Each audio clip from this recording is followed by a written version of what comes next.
Hey everybody, this is Harvey Sluggo Wasserman. We're back for the 148th Green Grassroots Emergency Election Protection Zoom call, hosted by Mike Hirsch, Steve Caruso, Wendy Liederman, Tatanka Bricka, Myla Reese, and so many other great people.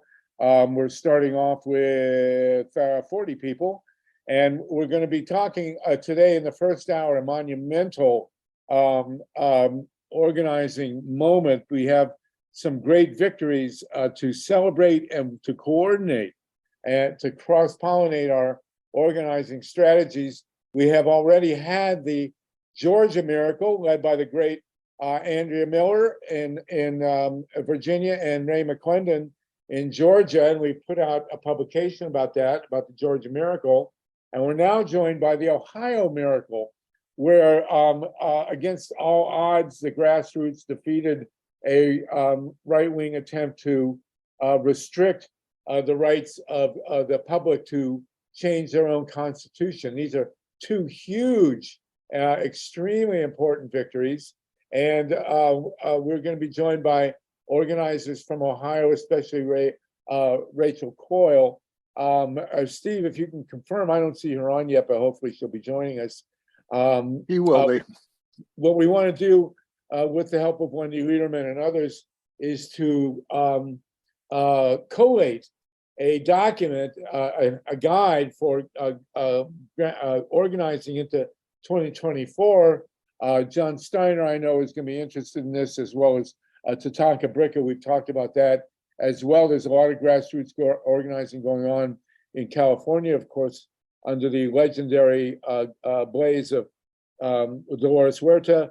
And the farm workers. So we really want to make this a touch point, a starting point for a massive coordinated grassroots strategy to make sure that democracy prevails in 2024. And of course, in this coming fall, where we have a referendum in Ohio on abortion and I believe on marijuana. I can never remember for some reason when those marijuana referendums are happening, but nonetheless, I want to go to Ray McClendon and then to Andrea Miller in Georgia. I see we're joined by the great Anna Georgi in Western Mass. Hi, Anna.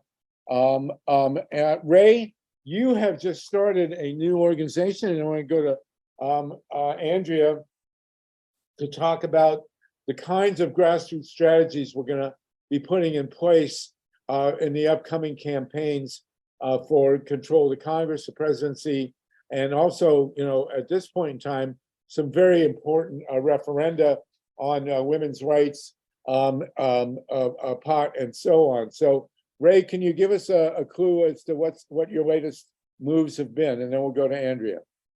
Sure. Thank you, Sluggo. I'm pleased to announce that I, along with several of the folks that worked at the Atlanta NAACP, as well as the state conference of the NAACP, have stepped down from that organization to start a new 501c3 called Communities United for Justice.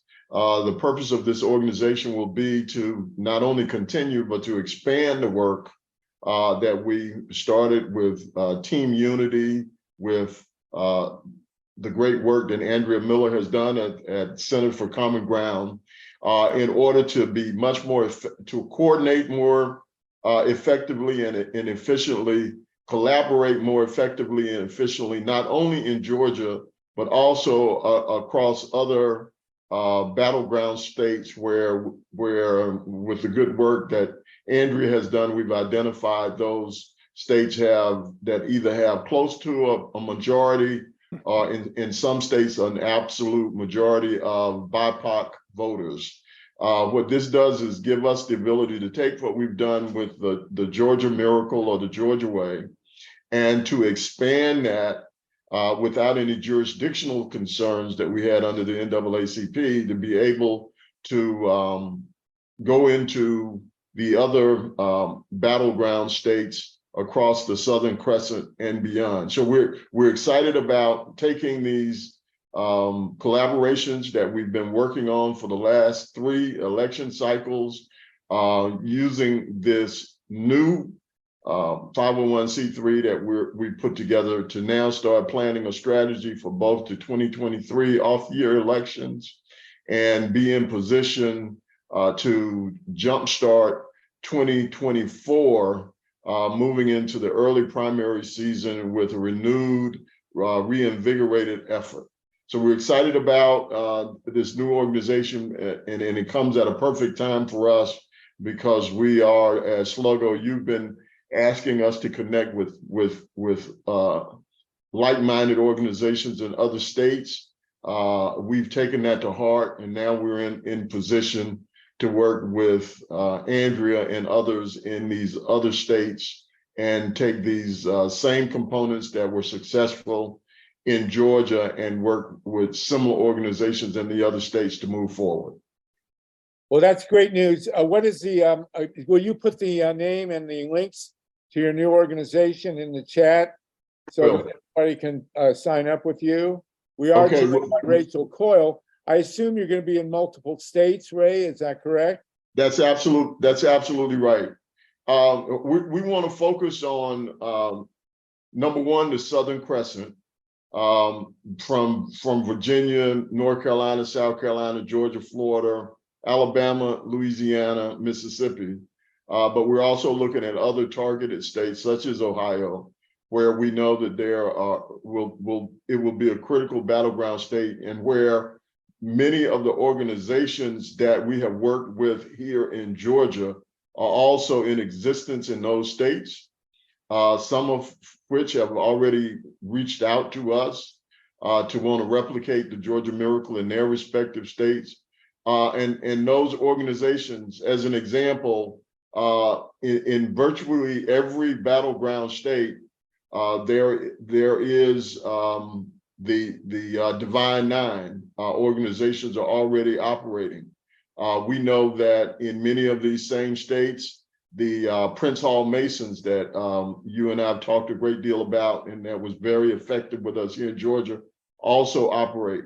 So many of the organizations that we have proven to be solid grassroots organizations that can be effective in Georgia, also in these other states. So we're planning to take the same expertise into those states to help them organize in a similar fashion. Fantastic. That's really great. I assume along the way you're going to try and merge the SEC with the Big Ten. Is that? No, that's way above my pay grade. So I'll leave that to you, Sluggo. Okay. Well, that's fantastic stuff. So everybody listening, Ray is one of the great grassroots organizers of our time, and that he's got now a new organization that we will be able to work with state by state, and to really deploy the kinds of tactics and strategies that have been used in Georgia and now Ohio. And we're joined by Rachel COYLE from Ohio, just coming off her a great victory there on the referendum. Let's go to Andrea Miller, and then we'll go to Rachel COYLE, and then we'll be joined by Vinny DiStefano, who's going to talk to us a bit about the tactics being used on the Assange campaign, which we also want to merge in. So Ray, I don't know if you and Andrea have met Rachel yet, but you need to be in touch. And Rachel's at the heart of a really powerful movement in Ohio, and that just won a big victory with the kinds of tactics that we want to be using leading up to 24. So go ahead, Andrea Miller. Well, hey, Harvey, it is lovely to meet you. Rachel, always fabulous to see you, Ray. One of the most important tactics that people can use when turning out voters of color, and that is our specialty here at Center for Common Ground, is number one, you need good information. The other thing you need to do is you need to make sure that the information you give to voters gives them information that is going to make it possible for them to vote. So I work with Ray and Team Unity to put together GOTV information that basically did three things. It told people, here's my plan to vote. And it listed what are the 3 methods people could use for voting. Are they going to vote? That's not well, okay. Are they going to vote by mail? Are they going to vote on election day? Are they going to early vote? Because each method requires different information. So we let them choose, all right, how am I going to vote? And then, are you in a state or an area where you have a free ride to the polls? How am I going to get there? That's part of the plan, especially if you're older, if you're poorer, you don't have a vehicle. How am I going to get from where I am to where I vote? And then we need to remind people, this is not about personality. You are not voting for prom king or prom queen. You are voting for someone who is going to help you resolve the issues that are in your community. And we've already surveyed the community, and then we give them, your issues are ding, ding, ding, ding, ding, ding, ding, ding, ding. Oh, right. That's what's important to me. That's why I'm voting. When they turn it over on the back, here are all the early voting locations in their county, the dates and the times that they are open. Here is the phone number of their registrar. Hopefully everyone understands that early voting information lives solely on the internet. It is not on voters' voter card. It doesn't get mailed to them. It is on the internet. And if you don't have the internet, you don't know where to go and vote. You are limited to maybe election day, which is on your voter card. In Virginia, and we've got an election this year, we have 45 days of early voting. So we are already calling voters about this election and going, you may be wondering why we're calling you in August about a November election. That's because voting in Virginia starts on September 22nd. So we remind people of what it is that they have. And in every script, in every text message, what's your plan to vote? You want to vote early, you're voting on election day or whatever.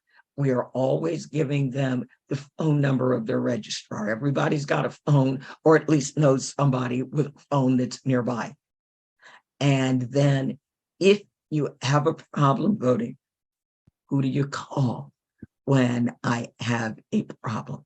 Virginia has same-day registration, and we generally only work with voters who are already registered. So we are not out there trying to register voters. There's 9,000 organizations that register voters. We've got hundreds of thousands of voters who are registered and they don't vote. And in many states, if they are out for 3, if we don't get them to vote in this election, they're going to get dumped from the rolls. So we work with getting voters out to vote so we can at least start that clock running again and they don't get kicked off the rolls. And Andrea and Ray, of course, have an incredible depth of knowledge of the kind of organizing that we need to do going forward. We're going to update the Georgia Miracle book that they did to include Ohio. And I want to bring in Rachel COYLE now from Ohio. Rachel, with 70 people on the call, welcome to the world of Andrea Miller and Ray McClendon and successful grassroots organizing. Great to be here and great to virtually meet you. It's so exciting to come on these calls every week and hear from people who are actually doing the work and having results, because it makes you feel less alone. So Rachel, tell Andrea and Ray and the rest of us a bit about how the grassroots forces won this referendum in Ohio, which was a total setup and completely designed for the right wing to, crush the use of the referendum in Ohio, and you guys crushed them. Tell Ray and Andrea and everybody else how you did it. Yes. So we've got one party control in Ohio, and pretty much the only power that the citizens really have left is the ballot initiative, where you can collect hundreds of thousands of signatures put an initiative on the ballot and amend the Constitution. And we had started collecting signatures to put abortion rights on the ballot this November.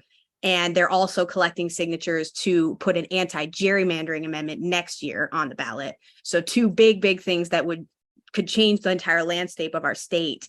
And all the polls were showing that abortion rights has about 59% support in Ohio, which is a clear majority. So the Republican legislature put their own amendment on a special election in August to change it so that you would need 60% of the vote in order to pass an amendment. And you would also need to you get signatures, thousands of signatures from all 88 counties instead of just the current 44. Pretty much impossible to do unless you know some billionaires, which I don't. And so we had just a couple months to tell the entire state that there was an election in August, which they never know there's elections in August. We actually banned elections in August last year, and then they brought them back. So we got everybody together, unions, grassroots groups, issue organizations, really every single organization, even if this isn't a major issue of theirs, because they know that someday they might want to put something on the ballot. We got on the ground quickly, knocking doors, making phone calls. We were on every form of media. So not just TV ads, but streaming services. We were on TikTok, we were on social media, we were everywhere, and fast. So that, but for the first month of the campaign, our side was the only message that people were hearing. And I really think that is huge, but also being everywhere. And then from there, we were able to win. And now we only need a 50% plus one regular majority in November for abortion rights, and next year to end gerrymandering. So it's very exciting. Tons and tons of people worked incredibly hard on this. I deserve none of the credit, but want to just give them all of the love in Ohio for working together and staying on message for however many days we got. We were counting it in days because of how short that campaign was. We also have Courtney Flynn from Ohio with OhioVotersRights.org. Okay, Vinny, if you can wait a sec, let me just go to another person from Ohio. I do want to point out, I know that Ray and Andrea, your groups concentrate on populations of a certain percentage of color, but in Ohio, we have Cleveland, Columbus, Cincinnati, Dayton, Toledo, and Youngstown, all of which qualify. So, plus the Ohio State football locker room. So, there are plenty of places that do go. Go ahead, Courtney Flynn, you haven't been on with us. Nice to have you with us, please. And then we'll go to Vinny DiStefano, and then Mila has a question for Ray. Go ahead, Courtney. Hello, everyone. My name is Courtney. I am the voter engagement manager at the Ohio Voter Rights Coalition. We basically work to just make sure that all eligible voters can cast their ballots with ease, and that no one's being turned away from voting for any unconstitutional way. So basically, we prioritize working in communities that are most likely to experience barriers to voting. So that's young voters, low income voters, Black, Indigenous people of color, people with disabilities, rural voters, any of those kind of people. And we just make sure that people are able to vote. And with a HB 458, which passed in December of last year, that really changed all of the laws in Ohio. So it specifically made Ohio the most strict voter ID state in the entire country. So now, before we were able to use a utility bill, a bank statement, a government verified bill, anything like that, that has your information and where you're currently living. But now it has to be a verified state ID with a picture on it. So that changed a lot of things in Ohio, changed being able to, vote easily. So now that just puts another barrier for folks that need to go and get an ID and, just so that they can vote. So we partnered with BMVs all over the state to make sure that they are really advertising that there are possibilities for free IDs and just all the things that we can do to support voters and make sure that they're able to get to the polling location either early or on election day. So, just the work that we're doing is really supposed to emphasize, access to the ballot.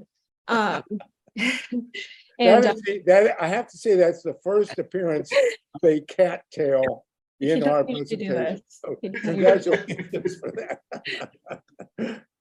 But yeah, so we have regional leads that are on the ground in 8 priority counties, and they work to just make sure that we are getting people in the door, keeping them engaged. And our work really works because we have poll monitors on the ground that are at our early vote locations and our polling locations, and they stand outside and submit reports to us just about like what voters are experiencing on the inside, what problems that are coming up.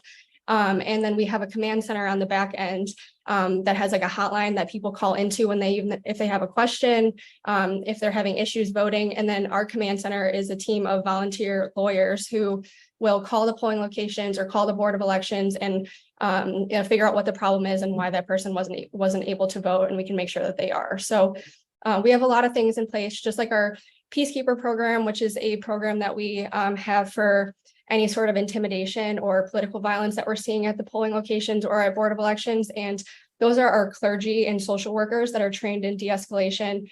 And then they go to the site and they help kind of mediate the whole situation. So we have a lot of different ways for volunteers to get involved. Voter education is a huge portion of that, and just making sure, to Rachel's point, this was a very unexpected, unprecedented election. They outlawed August elections in December of last year. So this was really confusing for voters.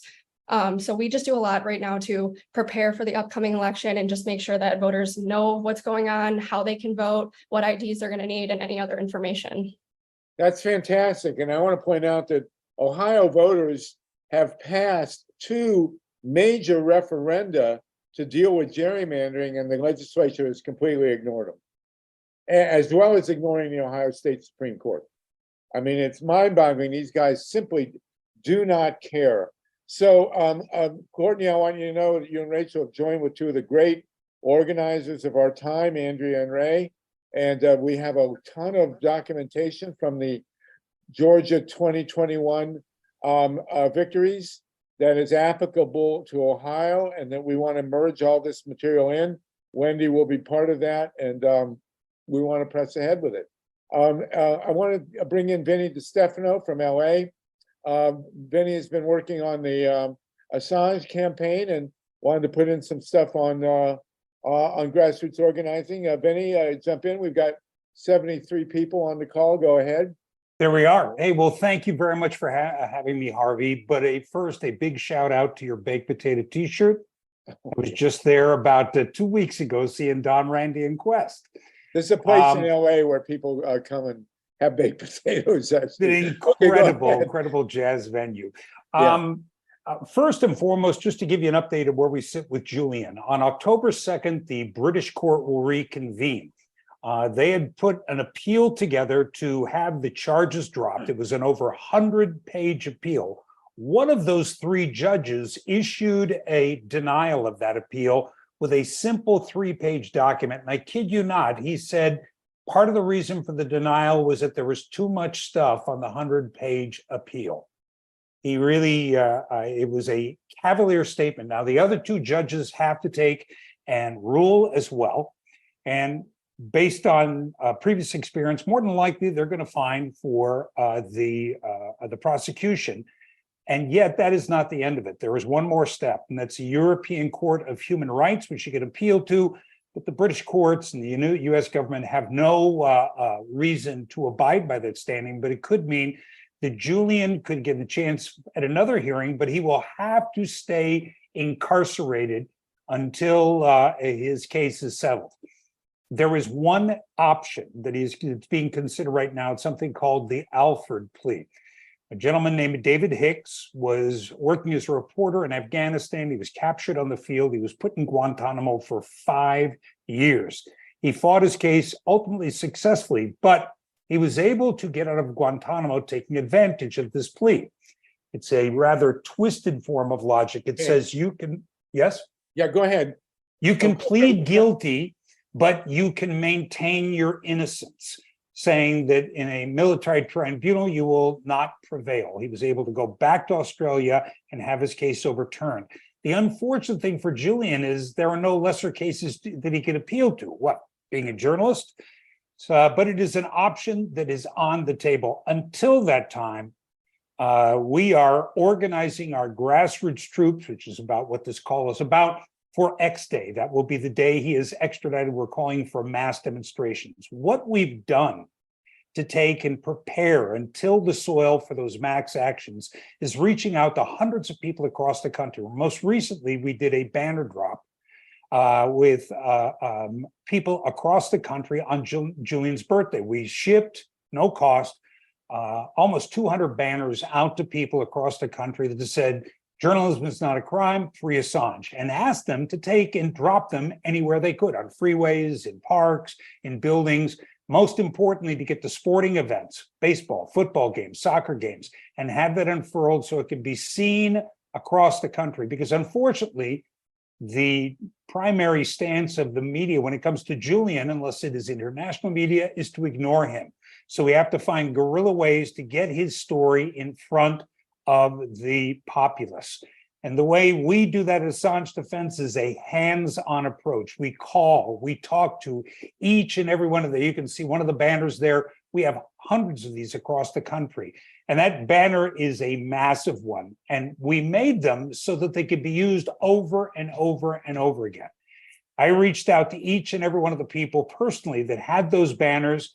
And I told them, don't wait for us, put them up, drop them anywhere you can, as often as you can. And again, do it at places where you're going to get the greatest amount of traction and forced press, even if the press won't pay attention to you. Well, that's a great strategy that we can employ. I don't know, Andrea and Ray, if you've been doing that. I don't know if it was done in Ohio, but I haven't participated in a banner drop like that. How successful do you believe it's been, Vinny? So far, it's been incredibly successful. We had more than 150 people register. Actually, we had many more than that, but that's when we ran out of banners. We had people from across the world that wanted to take part in this, but for cost reasons, we couldn't ship the banners. So I shipped a high quality PDF. And so I would say it was very successful. We had, as I said, somewhere in the neighborhood of 150 people that actually registered, and we have thousands of pictures have come back from that action. Now, there were three reasons for doing this. One, get the message out.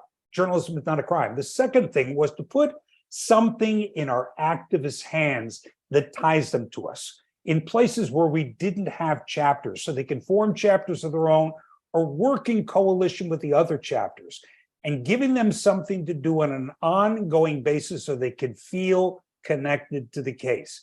And then, of course, the personal touch of reaching out to every individual and thanking them specifically for their activism, to encourage them to continue doing it and to encourage other people to do likewise. Vinny, if I can interrupt. Please do. One of the women, Tekla, was 88 years old that got that banner and got that organized. 88.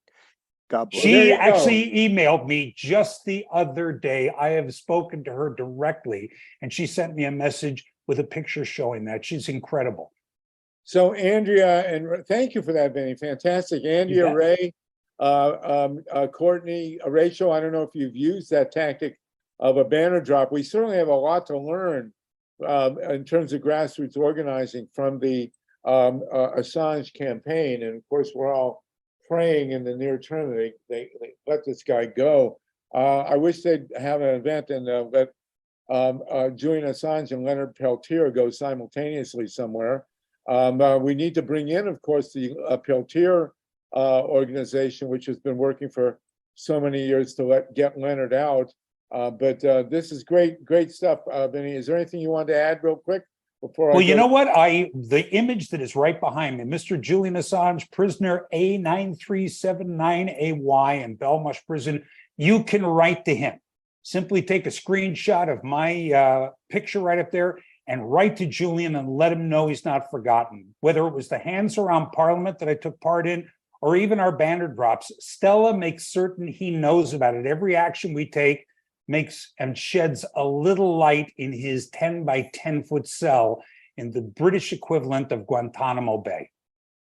Well, great work, Vinny. Great, thank you so much. So we want to acknowledge Wendy is taking notes on this, and we're going to have a sort of an encyclopedia of all the different strategies and tactics that people are doing for referenda, for freeing Assange, for freeing Leonard Peltier, and we want to have a real comprehensive handbook going forward into 24 so that we can somehow preserve our democracy. Myla Reeson, you had a hand for Ray McClendon? Thank you, Harvey. Ray, it's just always so great to have you on these Zooms. Thank you so much for coming back. And I'm really interested in your new project, and I hope you'll come back and update us about it soon. My question, which I've asked you about before, has to do with the great urban forest in Atlanta.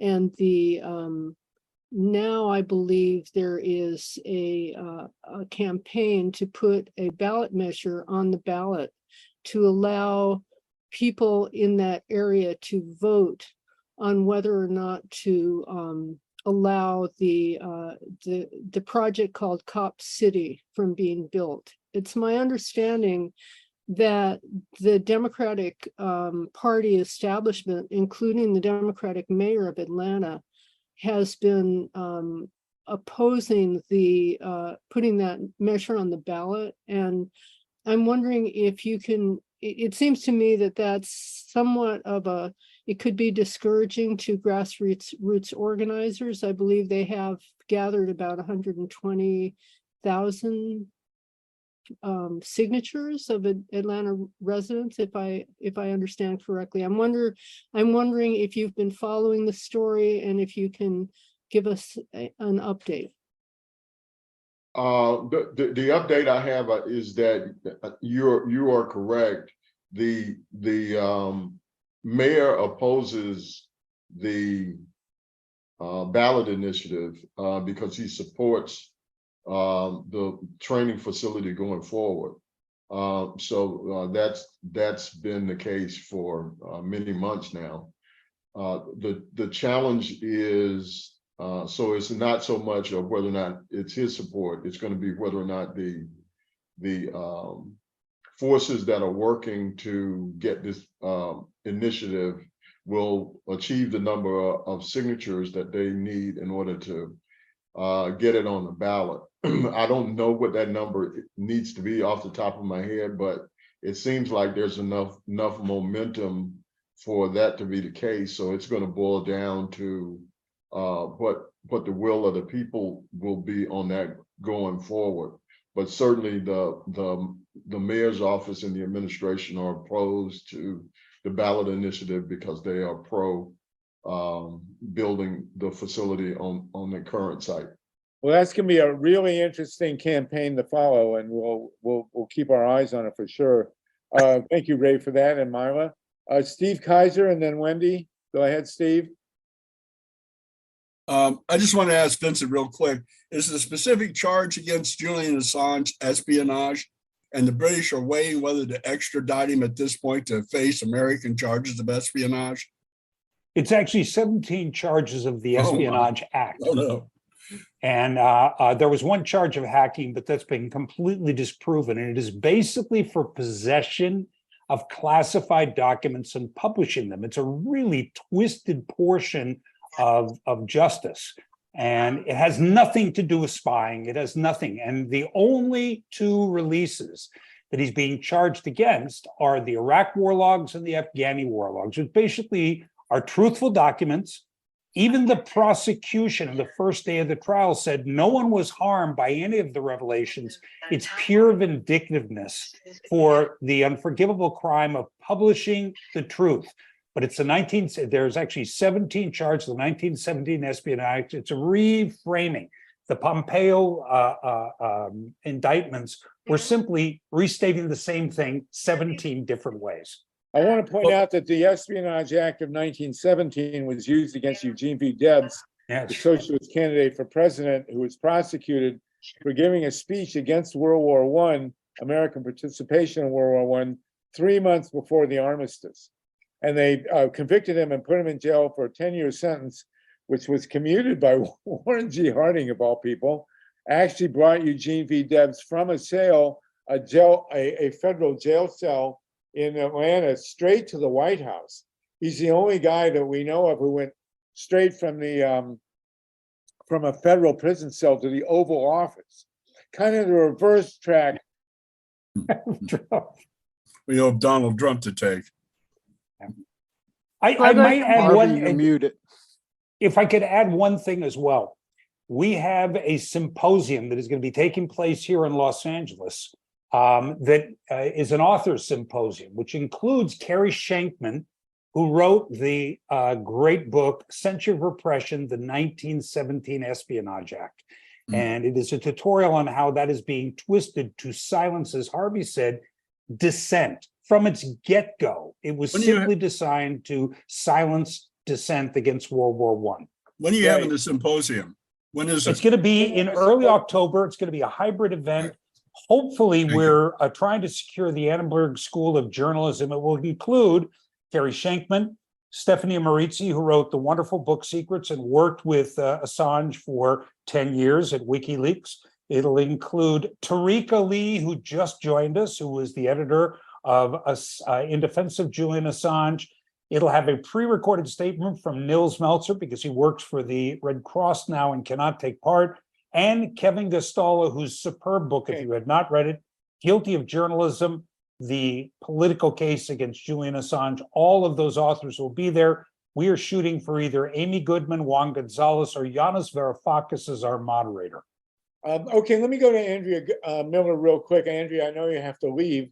Is there more that you would like to tell us about this ongoing project we're now inaugurating for an umbrella, omnibus document of which you are the master here of grassroots organizing going forward? Well, the only thing I'm going to add is there are just so many elections that are always going on. So Virginia, our entire General Assembly is up for election this November. Early voting starts September 22nd. Virginia, we are the last southern state where abortion is still safe and legal up to 26 weeks. So every single election, literally this year going forward, is very, very important. All of our wins hopefully put more steam in our sails so that we can replicate what we did, add new knowledge, and we can keep winning. So Harvey, thank you all so very much. And the wonderful folks who have worked on Ohio and will continue to work on Ohio, thank you very much too. And Ray and I, we're going to be working on Georgia's got municipal elections this year. Well, Ray, Andrea, we are hoping that you and Ray will be mentoring the good folks from Ohio, and that we can really join together with a unified understanding of what it takes to win grassroots elections. The three big issues coming up on referenda in Ohio and elsewhere are gerrymandering, women's rights, and marijuana. And, it's quite a melange when you think about it, but those are the three biggies. They're all going to be facing referenda fights in states, including Florida, probably, and maybe California as well. And so, we are looking at a wave. We have 80 people with us right now. We're looking at a wave of grassroots organizing that the people have to win. And Georgia was the big one, and that you pioneered with Ray. And now we've got Ohio on board where we've got a big victory, and we need to push forward. Ray, is there anything you want to add before? Yeah. I just want to say that we would not be confident in stepping out on our own with Communities United to help coordinate this coalition if we did not have the technology backbone that the Center for Common Ground provides. Andrea, in addition to being a great strategist on GOTV efforts, also is a technology savant, and what she has done is to really put in place a technology platform where we now don't have to go and beg third parties, a lot of whom don't even have data that's owned by domestic corporations. They're owned by international corporations. So for the first time, grassroots organizations have a capacity to work with someone who is here in the United States, where those organizations, especially for people of color, can go to somebody like the Center for Common Ground and know that they have the best scrubbed data available that is curated for our target markets across all of those states. And that's something extraordinary that had never been done before. And Andrea deserves a lot of kudos for having the forward thinking to begin to put something like that in place that we can now use and have granular data that is accurate to go into all of these different jurisdictions. And that's going to be a tremendous competitive advantage that we'll have going into 2024. And your technology, I assume, stretches into far off remote areas like Ohio and Florida. And so I'm going to hope, and maybe we can facilitate, Andrea and Ray, with Wendy and Courtney and Rachel, the beginnings of a multi-state coalition here to do this work going forward. I mean, Ohio, Florida, and Georgia with North Carolina become very much joined at the hip in terms of key sort of pink states that we can push in our direction with good grassroots campaigning. Well, I like the organizing that is going on in Ohio. That is great. I am not seeing that level of organizing going on in North Carolina. I see a lot of money being spent in North Carolina. I am not seeing good organizing. Well, let's start with you and let's get you and Rachel and Courtney and Ray together, and we'll take the documents that we have and we'll build on them, and soon we'll have a joint document a guidebook that will lead us to the kind of grassroots campaign that we need. And I hope your assessment of North Carolina, which probably has some truth in Florida as well, that we can transcend all that. I tried to work in Florida for several years. People in Florida don't want to work with me. Well, we'll see. We got one on here that will. That's named Wendy will. So, and we may have Carolyn MP. We do have a toehold in Florida. Let's put it that way. And Florida is a giant state. We need a lot more than a toehold to do anything with that state. And I won't even comment on the governor, but Ohio, listen, I lived in Ohio for 50 years, so God help us. We need to make some progress there, and you four are certainly the people with Wendy to make it move ahead. Let me go to John Steiner, please, John, and I see we're joined by Camilla Reese. John, go ahead while we got Wendy. Harvey, I only lived in Ohio for 18 years, but I visit regularly. For Andrea and Ray, what do you think it's going to cost to really get you guys off the ground and moving with the kind of power that you deserve to have? Well, for me, I've got to buy more IT. I permanently keep Georgia and Virginia because people weren't willing to work with me in North Carolina. I gave that system back. So I don't have North Carolina, and I don't have PDI data for Ohio yet. So I figure realistically, $200,000. No, I'm not even going to say that. I'm going to say $85,000 to run IT in any given state. Okay. Yeah, that's just the IT. So depending on how many people we're putting on the ground, that adds on. Since we run elections on our C3 side, we are faith friendly. So we have 50,000 faith partners who work with us as volunteers. So when we build the systems, the volunteers will come. Cool. And that's very critical, John, to the overall strategy. We're not trying to build up a lot of bureaucracy in the different states. what we're trying to do is coordinate the armies of volunteers that are already there. So what will need to be done on top of what the technology that the Center for Common Ground brings to the table from our standpoint will probably cost for coordinating those efforts as we go into different states. I would estimate between $150,000 to $200,000 per state that we want to target on top of that. And Harvey and Ray and Andrea, what do we think? Is it worth to consider a national GoFundMe campaign for these efforts? Are you guys thinking about that or talking about it yet? Well, that, I don't know if that, and Rachel and Courtney, we want to include you in Ohio too. That's an interesting idea. Camilla Reese is on the line with Dave Saltman, and they have expertise in the fundraising area as well. We should probably talk about that in a couple of weeks. All right. I agree. I think we need to do some strategic planning and come up with what works for the states that we want to target.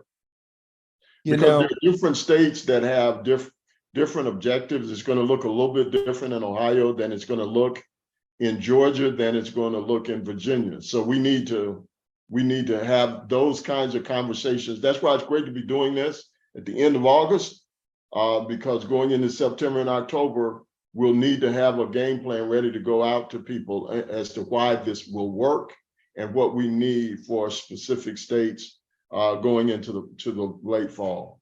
And we're joined by Russell Green, who also has a good background in that. Go ahead. Let me just say one thing in closure here. I think some of you guys know Bob Furtick, who has some incredible lists, which he is willing, I think, I don't know what it'll cost, to use for this kind of fundraising on a state-by-state basis once you all are ready. Well, you know what, John, I think what we should do, we're joined by Russell Green. Camilla Reese is on with us. We still have the two folks from Ohio. We should call together, maybe Wendy can help coordinate this, a separate call just on funding for the people to work this with. And Rachel COYLE, can you chime in here along with Courtney from Ohio before Andrea has to leave?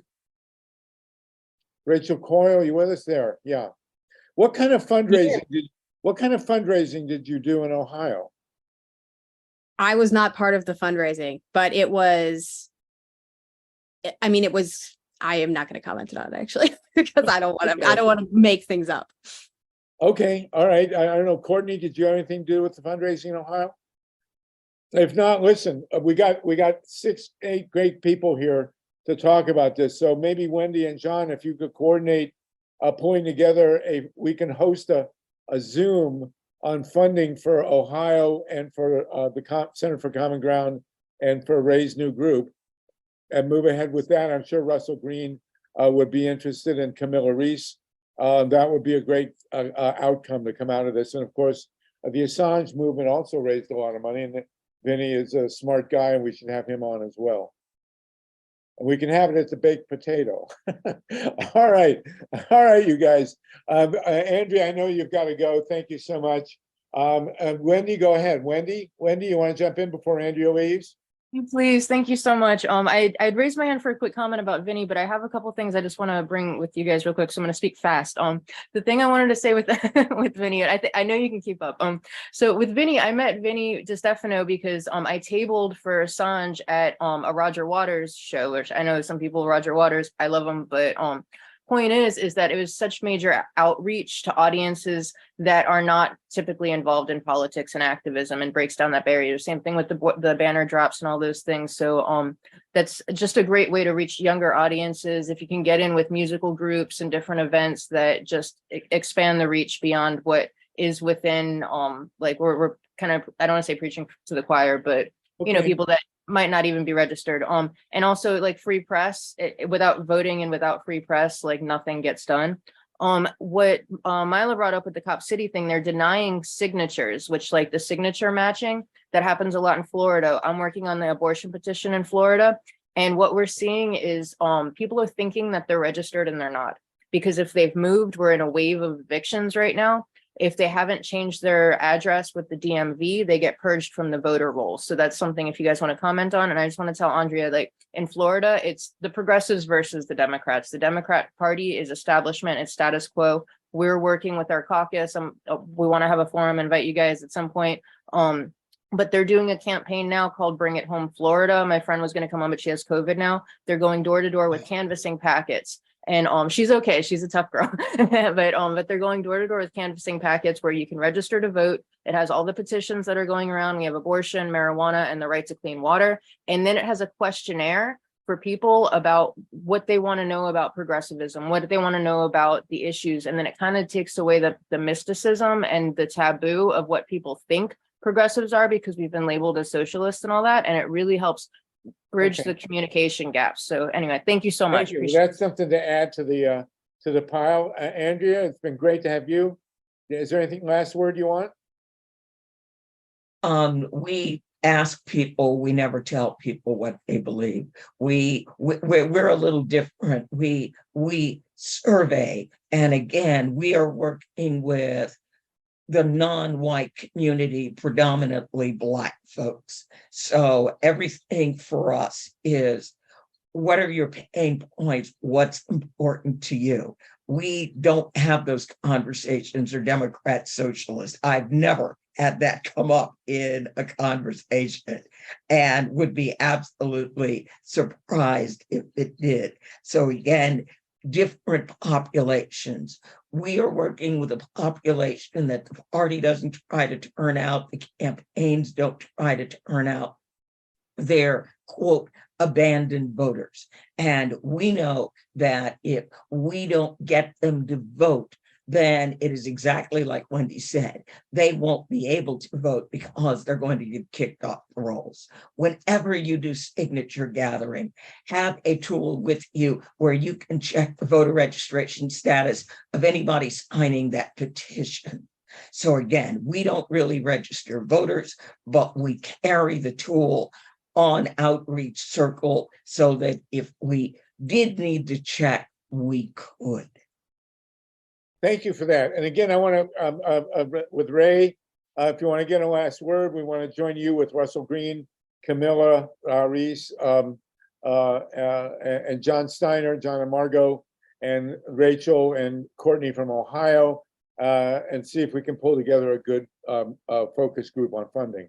Okay, Ray, do you want to say a last word on that? No, I just want to say we're excited about it. We're excited about taking our coalitions to the next level. The existential threat against democracy is only increasing, which means that, and the battle now is no longer in DC, it is in local school boards, local election boards, and therefore we've got to be on the ground just as strong, and these coalitions will help us do that. So we thank you for bringing attention to this, and we'll be ready to do battle going into the fall. Wonderful. Rachel and Courtney, do you want to jump in with a last word on that?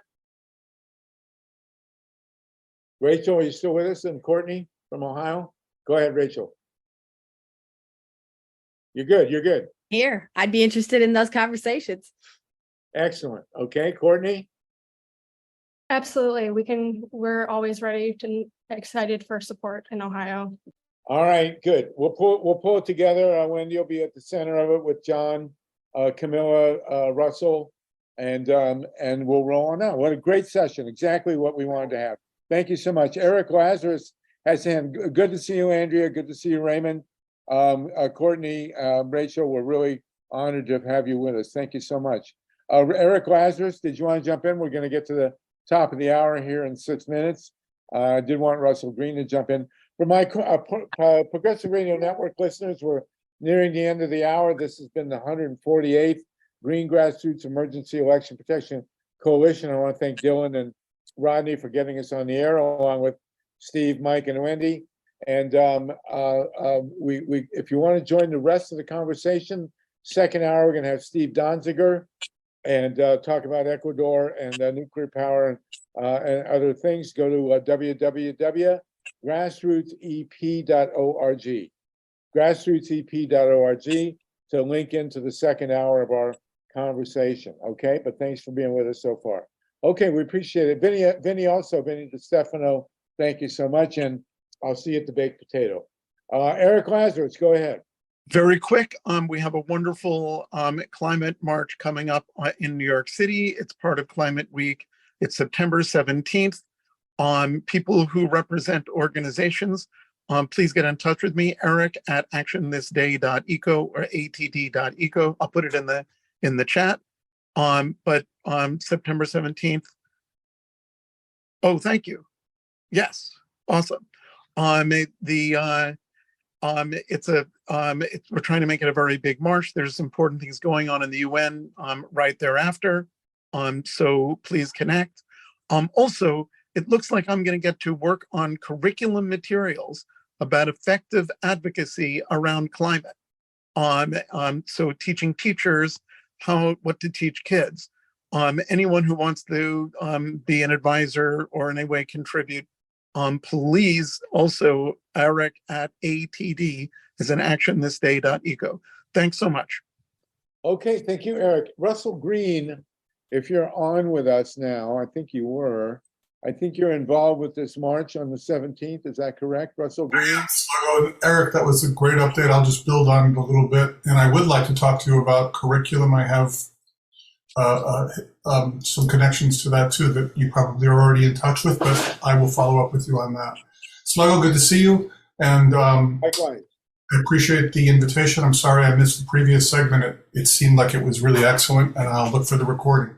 And I'll look for the follow-up call that we're going to have. I am just here again to update on the march. PDA is one of the coalition partners in organizing the march. And what Eric just shared there for you is with the platform. I'm going to put some links in slowly. I'm just going to very quickly go through it. Many of you have been on the PDA calls. I was lucky enough to be able to share an overview of this on this call, I think 2 weeks ago. But very quickly, just to contextualize what Eric said, why are we marching? What is the reason for this particular march, the timing of it, etc. Quickly, I'll just say that, as you all know, we are in a devastating sort of moment in the history of civilization where we need to act at a scale that is unprecedented. And what we're aiming to do is sort of segment that off into this first piece, which is to get President Biden to declare a climate emergency. And there's many pieces of authority that unleashes by declaring a climate emergency using the National Emergencies Act. There is a whole vast of executive authority and statutes that become available to the president to use to the extent that he could phase us off of fossil fuels. So that has been a big focus of PDA's. It's been my work for the last decade, is to try to move us into emergency mode. Because we have an ally in United Nations Secretary General Guterres, he, in advance of the Conference of Parties 28, COP28 is in November, December of this year, 28th Conference of Parties, for those of you who don't know, the reason we have the 28th is because the first 27 have failed. We have attempted to try to address the climate emergency, and we're having the 28th Conference of Parties with emissions still going up. And us beginning to experience even just the earliest stages of climate breakdown. And we're at 1.1, nearing 1.2 degrees, trying to stay below 1.5 and well below 2.0, which are IPCC recommendations, which is a consensus-based international group. So it's a conservative number to begin with. Many people would tell you we're already going past 2 degrees regardless of what we do. But I don't take that position. I take the position that we should do everything we can as soon as we can. And so we're attempting to get President Biden to declare a climate emergency, to meet Secretary General Guterres' challenge in advance of the Conference of Parties in New York on the 19th and 20th of September. It's called the Climate Ambition Summit. And what we're aiming to do then is to add to that Ambition Summit focus and support for President Biden, pressure for Biden, pick your adjective, it's both, and show him that the American people are demanding and supporting a climate emergency declaration and for him to phase us off of fossil fuels. So, all of that to say, if you're, this is interesting. The screen sort of echoes what I'm saying. I have nothing to do with that, but somebody is sharing that screen. The point of this is PDA is organizing, so you can join us. I'll put that link in a second, and you'll begin to learn more about all the different ways you can participate. If you can't make the march in New York, there's going to be marches throughout the country that you could join. If you live near New York, be there. PDA will have a hub. I'll be there. Alan Minsky will be there. Dr. Paul Seitz will be there. We would love for you to join us. We have a special call organizing that. If you have time and you want to help us, we're trying to gather signatures for a pledge of support for people who want to say to their elected officials want to sign a pledge. We're going to use our citizen activism where we have opportunities to get people to sign on. I'll share that as well. It's basically a legislator, a city council person, a supervisor saying, we support this march. You could help like that. So there's many, many different ways. And then there will be many opportunities for direct action. If you're the type of person who is ready to do that, you can participate. So all of that, you can find out more with the links I'm about to provide.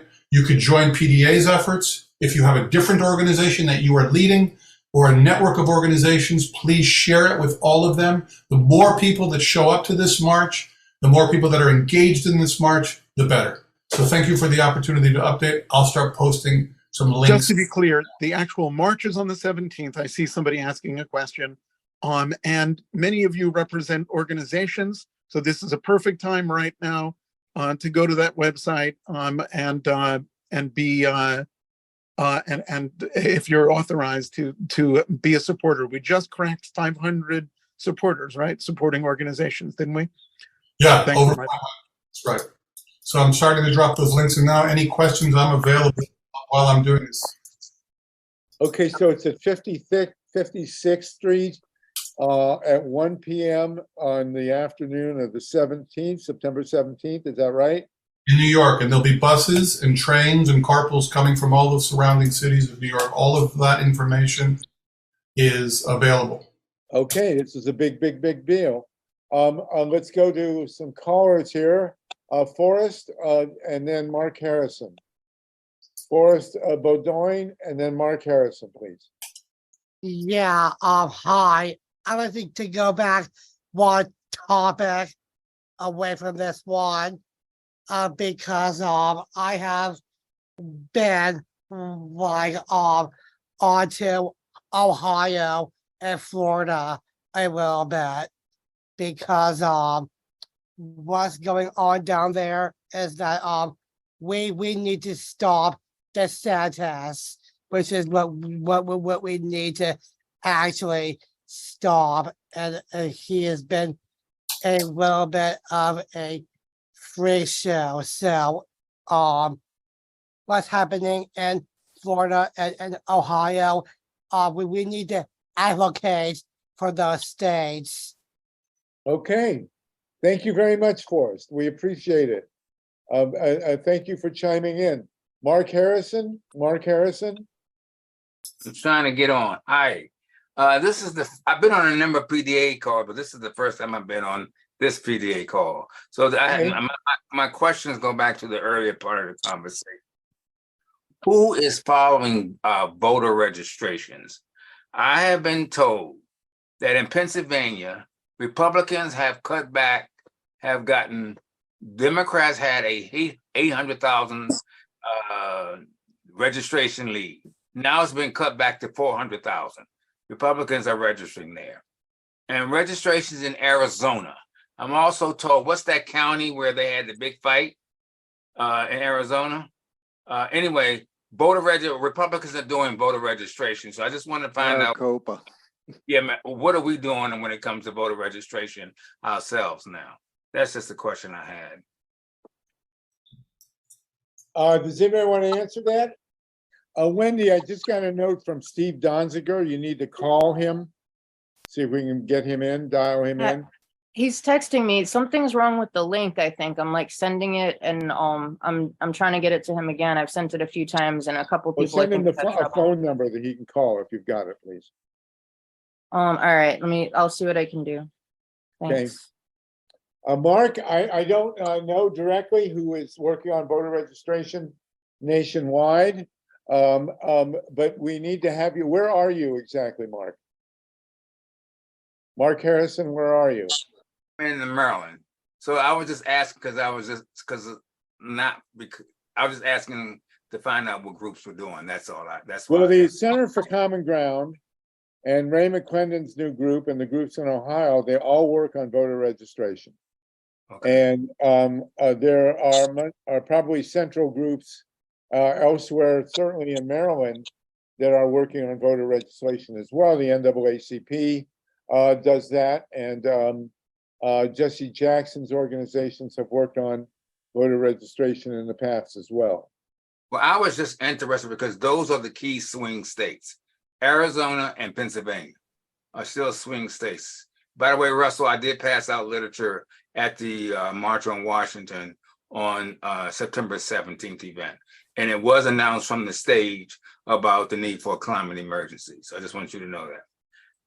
Okay, that's all. I was just putting a point of information. It doesn't have to be answered now, but I just think we need to be aware that the Republicans are putting emphasis on voter registration. And we just need to be aware of that. That's all I'm raising. Okay, thank you for that, Mark. Wendy, if you can text Steve Donziger the phone number to call in, that would be great. Okay. I'm trying to find the I just sent the meeting ID. I'm looking for the passcode, so I'm working on it right now. Usually there's a one-stop phone number that you can call into a Zoom. I'm looking for it. I'm finding Steve it. Caruso, if you can text into Steve Donziger the one-stop phone number to get him on the Zoom call, that would be great. Steve Caruso, maybe Wendy, if you'll text Steve also the phone number of Donziger, that would be great. Justin, I'm sorry, Myla, and then Justin. Myla Reeson, and then Justin LeBlanc. Thanks, Harvey. Sometimes that hand doesn't really show up well in the yellow with the yellow background. Right. And it's just always such a pleasure to see our great climate leader, Russell Green, here with us. My friend Nancy Naparco was telling me that she was just on a PDA call that you were leading, Russell.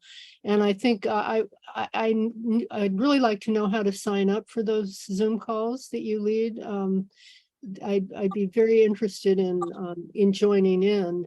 And in a recent conversation on the PDA Zoom, I talked about how the nuclear power industry and nuclear power proponents have really successfully campaigned to decouple fossil fuels from nuclear power and have convinced many esteemed climate leaders into advocating for continued use of nuclear power. And I'm wondering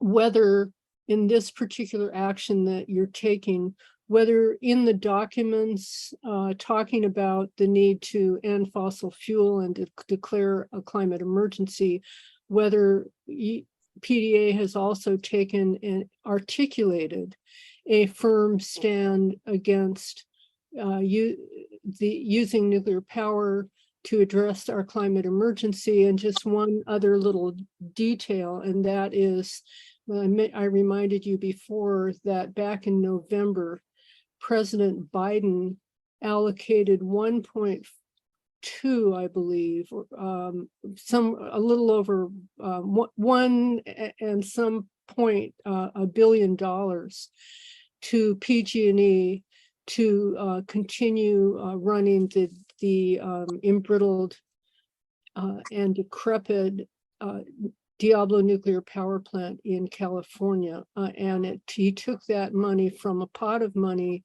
that had been put aside by Congress to address the climate emergency.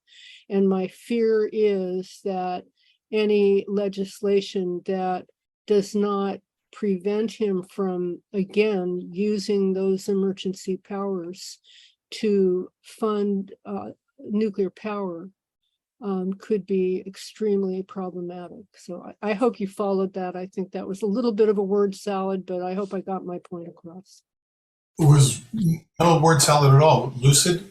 I did put the sign up sheet, and I'll put it here again. But in terms of what you just named, you know that I'm completely in alignment PDA was not part of the initial organizing of this event, but we are now involved in every way. And I will continue to make sure that point of distinction becomes very, very high profile in our conversations.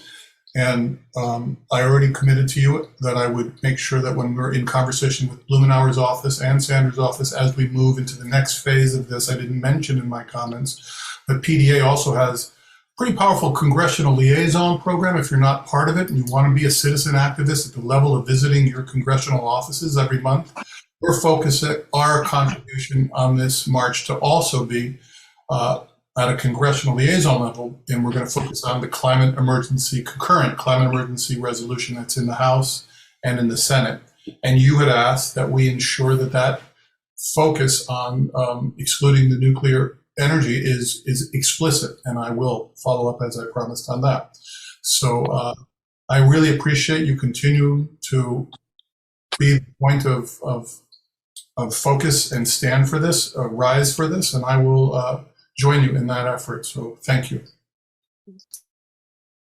Okay, does anybody else, we have an Aaron Wozniak. Is that Aaron? Are you with us here? Yeah, that's the Teamsters guy I was telling you about, Harvey. I'm glad good. Okay, well, Carolina could make let's it. talk to Aaron. Well, And I think I'm sorry to interrupt, but I think Donziger just said he's here. He said he's here and muted. He is. Okay, He cool. is here. Donziger is here. Okay, Aaron, do you want to get in a minute or two, and then we'll go straight to Steve Donziger? Actually, as a fellow attorney, I'd rather yield the floor to my brother Donziger. Well, as a fellow attorney, you know that he's going to want to talk for a bit. Give us a minute on your union activism. By the way, next week is Labor Day. We will not meet next week, but we will meet the week after. So 2 weeks from today, we will be back again to talk about all these great issues. We still have 70 people with us. Aaron, just give us a quick taste of what you do. We'll have you back on after Steve and 2 weeks from today. Yeah, so overall, in my official capacity for the Teamsters, I bargain contracts for them for Local 251. We've got over 120 CBAs, about 7,500 members active right now. And we are easily the most militant local union in North America. You can go to Teamsters251.com and learn more about us. You can look at our website or check out our Facebook or Twitter. But we take the fight to the boss, and we don't stop till we win. We have victory after victory because we believe in action as a model. And I think that transcends really the entire labor movement right now. If you look at every corner and every space of organized labor, we're under attack. Doesn't matter where, doesn't matter who, doesn't matter when right now. We're pitching in to come back as a movement to grow back in big numbers. And it all starts with that basic organizing mindset that any good unionist has. Well, listen, are you involved with voter registration and referenda campaigns and things like that? I'm in my private capacity. I certainly help out with certain referendums. Okay, well, listen, we want to get you involved in the loop here. We've had just a great organizing meeting here to link together grassroots movements in Ohio, Georgia, Florida, elsewhere, and we want to have you with the union movement involved as well. I hope you'll come back in 2 weeks and we can give you some more time. Is that all right? Yeah, whenever you need me. So Wendy will coordinate that. We definitely want more participation from the union movement, and we need people like you out there at the grassroots. We're also joined. So thank you for much. Please give up. I think Wendy has your detail, but we will set aside a specific time for you next week, 2 weeks from now, to talk about the work that you do. Is that all right? Yeah, Wendy and I can sort it out, and I appreciate you having us on. We really do. We want you with us. Thank you so much. And now your fellow attorney is going to join us. Are you with us? Steve Donziger? I am, if you can hear me. We can hear you. We can't see you, but we can certainly hear you. And your fellow attorney, Aaron Wozniak, just gave us, if I pronounced the name right, I'm sorry if I didn't. If Aaron will be joining us in 2 weeks to talk about union organizing. We want to hear your latest, if you can, Steve. I know you just spoke at a fundraiser with the PDA yesterday. We want to hear about this great victory in Ecuador. We've been talking about electoral victories here in Georgia and Ohio, and I've seen some, but not enough news coverage of a vote that was just won in Ecuador. Can you tell us about it? Sure. Great to be with you, Harvey, and everybody. Thank you for having me. Something very significant happened in Ecuador a few days ago. I mean, first of all, there was a national election for president that resulted in a runoff. But more to the point of this discussion is there was a referendum on the ballot put there after years of organizing by indigenous leaders, environmental activists, and others that called for the end to all oil drilling in a sensitive part of the Amazon rainforest called the Yasuni, which is an area that is a biodiversity hotspot. It's home to two indigenous groups that have never been contacted by by non-indigenous people.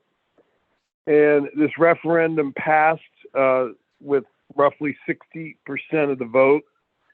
And it essentially means that there can be no oil drilling in this huge area of rainforest. There had been some drilling by one oil company that now has to dismantle its operations, pack up and go home. And I think the broader significance is this is the first time in history that a citizen-led referendum using the ballot box has resulted in any kind of, end or even significant limitation being put on fossil fuel expansion in history. And I think this is very threatening, obviously, to the industry. I think the referendum process obviously is part of the history of our country here in the United States. And I really do think this offers something of a path for citizens to mobilize in a way that can end fossil fuel expansion without having to wait for the process of lobbying government and Congress and state legislatures to do what we all know needs to be done. So again, this happened in Ecuador, and I think it's an extraordinary achievement by citizens and a huge blow to the fossil fuel industry. So there was in Ecuador, let's just get this straight, an organized a movement to, obviously they had to get signatures to get on the ballot. Was this a dedicated ballot or was it part of a larger election? Sorry. It was part of a larger election that involved a election. It's actually a huge election for president of the country, as well as the National Assembly. I don't know how much people are into Ecuadorian politics, but a few months ago, the president, Guillermo Lasso, basically invoked a kind of an unusual provision of the Constitution called Cruzada Muerte, which roughly translates into mutual death or mutually assured destruction, where he called for snap elections. He was about to be impeached. He called for snap elections, and in exchange, he was able to rule by decree for, roughly a 3-month period before the elections could be held. So these were those elections. But this referendum got placed on the ballot because of years and years of organizing, and it would not have happened this fast but for this other political development in the country that accelerated the timetable for the election. And how many signatures were required to get it on the ballot, and what was the margin of victory? There were over 750,000 signatures on the petitions, which I think was well over what was required. I don't know the exact number that was required. Ecuador is a country of roughly 12, 13 million people. The margin was far wider than anyone expected. It was roughly 60% margin, or the winning side garnered 60% of those voting. So again, it was a resounding success. I think it sort of reflects the fact that people in Ecuador have come to the realization that all this oil development, of course, is something I'm intimately familiar with because Chevron operated down there for decades and essentially wrecked a good part of the Amazon by dumping toxic oil waste and, you know, causing huge rates of cancer and other damage that they never paid to clean up. People have come, I think, to a broad understanding that the development or oil development at this point in Ecuador, particularly in the Amazon, in these sensitive biodiverse areas, is not worth it. It's based, whatever revenue it produces is not worth the environmental cost and the other kinds of damages done to indigenous peoples and others. So I think it represents a very significant message from the people of an oil producing nation that they want to shift course. And I've never seen this kind of manifestation of that sentiment. You know, obviously it exists. I think the climate movement is growing all over the place, including in this country. And I think there's a huge counter campaign by the fossil fuel industry to block it, to limit democracy, to shrink democratic space. So these kinds of things have a harder time happening.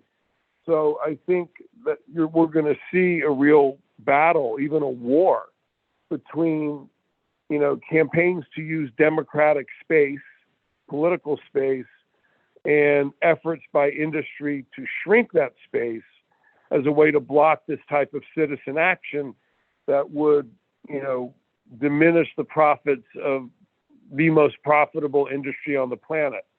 So, you know, again, this is very significant, but it's an ongoing tension. And I think we all need to be aware in this country in particular that we do need to protect our space. We do need to protect our very fragile democracy. So the type of advocacy that we need on any social justice issue, but particularly the climate issue, can happen. Well, I'm going to assume that the oil industry is going to appeal this decision. What does the legal minefield look like going forward? I'm not an expert. The decision is binding. It, at least in theory, cannot be undone. I think you're right to assume the industry will use whatever tools it can to try to undo it. You know, I worked in Ecuador as a lawyer on the Chevron case for many years. The level of subterfuge used by these companies is extensive and dangerous. I'm not sure what they're going to try to do, but they will try to do something. And I think it's very important that all of us be vigilant and support the people of Ecuador to make sure that the gains of this vote are actually implemented in practice. What's been the reaction of the other countries in the Amazon? I read that Lula of Brazil was very supportive of this decision. Is that true? Yes. So it really obviously depends on who's reacting. You know, on the progressive governments are liking it. Some of the other governments are wary of it. I think there will be preventive measures put in place by industry or attempts to put preventive measures in place in other countries to make it harder to bring these types of issues to the ballot. You know, just like we recently saw in the state of Ohio in terms of the constitutional amendment process. You know, there's going to be efforts to trick up the system and make it harder for people to express the majority will through the ballot box. So, you know, that's already happening in this country, as everybody on this call knows, with voter suppression techniques on a variety of issues. I mean, we're seeing this literally right now play out in the state of Georgia with the Cop City referendum, where there's all sorts of tricks being employed by the leadership, political leadership in Atlanta to prevent that referendum from getting on the ballot. So these are age-old types of battles, but generally speaking, how people view this depends on the politics of the government. But I think the broader public in Latin America is really excited about this. It's an empowerment, an exercise in real people empowerment, and people are really, really talking about it all over the place. Well, to me, it sounds like another miracle. I mean, to have a referendum like this in Ecuador with an authoritarian government in power, is that correct? I mean, the current government doesn't sound like it would be very supportive of this decision. That's a good point. I'll say this. The current government in Ecuador, which was part of this broad effort to, Ecuador, I've been going to Ecuador now for 30 years. And I can tell you, the only real period of political stability was the presidency of Rafael Correa, which lasted from roughly 2006 to 2016. And he was a nationalist and a progressive. And when he left and he went to live in Belgium, where his wife is from, there was a massive effort by the United States to just wipe out his whole movement, which was a justice-oriented political movement. It wasn't without its problems, but it was fundamentally a positive force in the country, in my view. And since then, there's been two presidents, both, in the pockets of the international financial system. Both have been huge promoters of fossil fuel expansion. Both have been hugely supportive or trying to protect Chevron's interests against the indigenous peoples who've been poisoned by the company. So yeah, the fact that this was able to happen in that environment it makes it even more significant, in my opinion. That's amazing. It's a very, very amazing news. What do you think is going to happen next? Well, I think there's going to, as with all games, there's counter reaction, right? So I think there's going to be a battle to get this thing implemented in practice as soon as possible. Whether Petroecuador, which is the oil company that was drilling in this area, is going to comply, or how fast it's going to comply and, dismantle its operation remains to be seen. But there's a massive mobilization in Ecuador around this and other environmental issues. And I think it's going to be very hard for this referendum not to be implemented. And I also want to just make one more quick point about Ecuador.